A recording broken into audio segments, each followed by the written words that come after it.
Сел каналдарын тазалоо иштери башталып, алгачкы жумуш Сузак районуна караштуу Достук айылында жүрүүдө. Былтыркы жылы каналдын 2 километрден ашыгы тазаланып, учурда 480 метри тазаланары айтылды. Сузак айыл өкмөтүндө 14 километрден ашык сел каналы бар болсо, район боюнча 14 объектте тазалоо иштери жүргүзүлмөкчү. Жалпысынан Сузак району боюнча сел каналдардын саны боюнча 42 километрди түзгөн быйылкы жылкыга. Бирок анын ичинен баягы чачишина кылып алганыбыздан 3,5 километрди гана тазалайбыз. Себеби баягы сел арыктын толуп калган гана участкаларын. Быйыл буйруса Сузак районуна 15 күндүк мөөнөт берилген. 15 күн мөөнөттүн ичинде буйруса бардыгын тазалап бүткөнгө аракет кылабыз.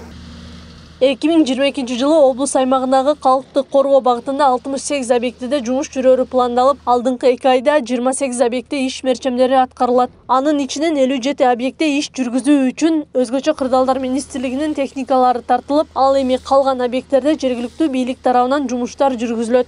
Азыркы мезгилде биринчи болуп 2 айга биринчи этап менен бөлгөнбүз. Бул сел арыктарды жана кооптуу деген жерлерди тазалоо иштерин жүргүзүү боюнча февраль-март айына бөлүнгөн.